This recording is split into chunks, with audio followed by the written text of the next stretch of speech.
ఇప్పుడు మీకు ఈ పిక్చర్లో కనిపిస్తున్న టైగర్ ప్రాన్ హెడ్స్ చూసారా? బ్లాక్ అయిపోయింది. కొంచెం జూమ్ చేసి చూస్తే బాగా డార్క్ బ్లాక్ అనమాట. ఆ హెడ్ మొత్తం బ్లాక్ అయిపోయింది. ఆ బ్లాక్ అయిపోవడం వల్ల అండ్ హెడ్ కూడా లూజ్ అయిపోయింది. సో ఇవి మనము డీగ్రేడ్ క్వాలిటీ అంటాం అనమాట. అంటే ఇది ఆల్మోస్ట్ ఇంకేం లేదు. దీన్ని మనం ప్రాసెస్ చేసేటప్పుడు చాలా సాఫ్ట్ అయిపోయి విరిగిపోయి మెత్తగా అదంతా పీసెస్ అయిపోద్ది అనమాట. ఇప్పుడు మీరు చూస్తున్న పిక్చర్లో ఉన్న టైగర్ ప్రాన్స్ చూడండి. వీటి హెడ్స్ ఎంత టైట్ ఉన్నాయో అలాగే ఆ బ్లాక్ స్పాట్స్ ఏమీ లేవు. హెడ్ నీట్గా ఉందన్నమాట.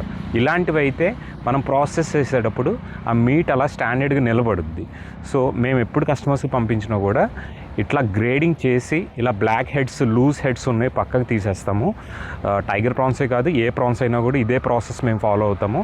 కస్టమర్కి మేము పంపించేటప్పుడు హెడ్ సాఫ్ట్ అయిపోయిందా, బ్లాక్ ఉందా అండ్ ఓవరాల్ బాడీ అంతా ఎలా ఉంది అనేది చెక్ చేసి ఎలా డీగ్రేడ్ పీసెస్ ఏమైనా వస్తే వాటిని పక్కకు తీసి పడేస్తాము.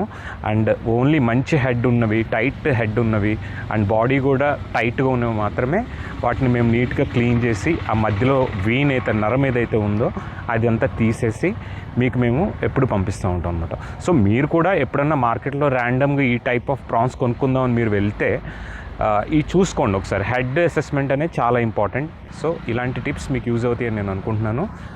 Keep supporting Aquabytes. మీ క్వాలిటీ అసెస్మెంట్ ఎలా చేసుకోవాలో మీకు రెగ్యులర్ అప్డేట్స్ నేను ఇస్తూ ఉంటాను. Thank you.